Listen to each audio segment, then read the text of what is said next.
ॐ भद्रं कर्णेभिः शृणुयामदेवाः भद्रं पश्येमाक्षभिर्यजत्राः स्थिरैरङ्गैस्तुष्ट्वागुंसस्तनूभिः व्यशेम देवहितं यदायुः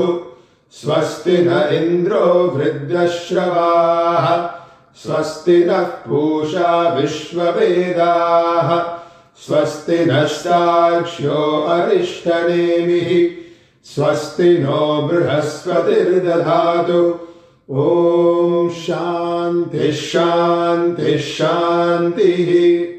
ॐ यो वां पुष्पं वेद पुष्पवान् प्रजावान् पशुमान् भवति चन्द्रमा वा अपां पुष्पं पुष्पवान् प्रजावान् पशुमान् भवति य एवं वेद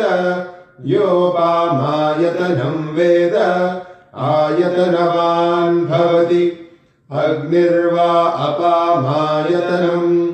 आयतनवान् भवति योऽग्नेरायतनं वेद आयतनवान् भवति आपो वा अग्नेरायतनम् आयतनवान् भवति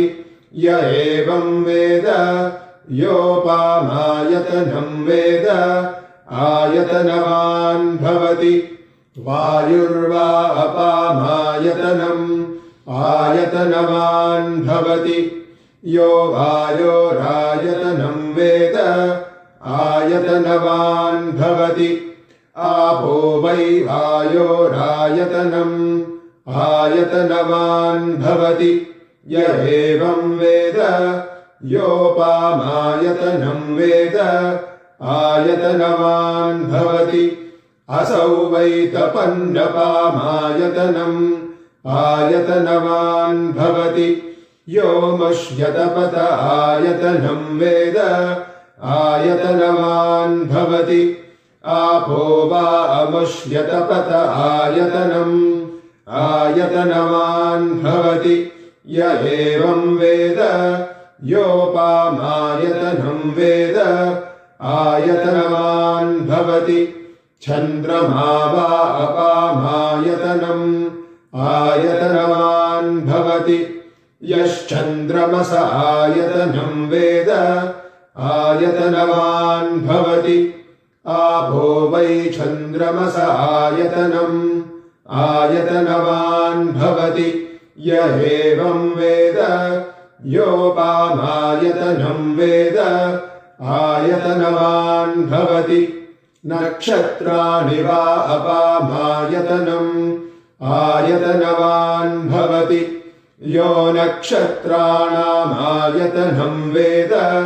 आयतनवान् भवति आपो वै नक्षत्राणामायतनम् आयतनवान् भवति य एवं वेद योपामायतनं वेद आयतनवान् भवति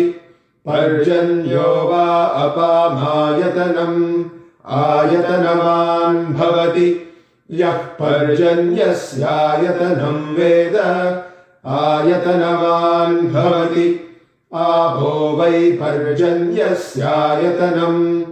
आयतनवान् भवति य एवं वेद योपामायतनं वेद आयतनवान् भवति संवत्सरो वा अपामायतनम् आयतनवान् भवति यः संवत्सरस्यायतनं वेद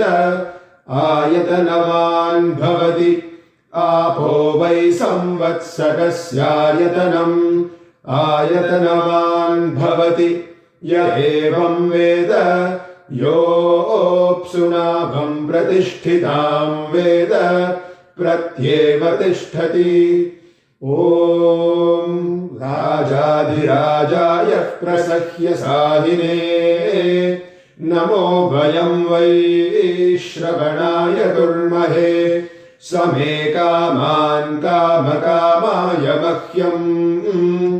कामे महेश्वरो वैश्रवणो दधातु कुबेराय वैश्रवणाय महाराजाय नमः। ॐ शान्ति शान्ति शान्तिः। हरिः ॐ श्रीगुरुभ्यो नमः। हरिः ॐ।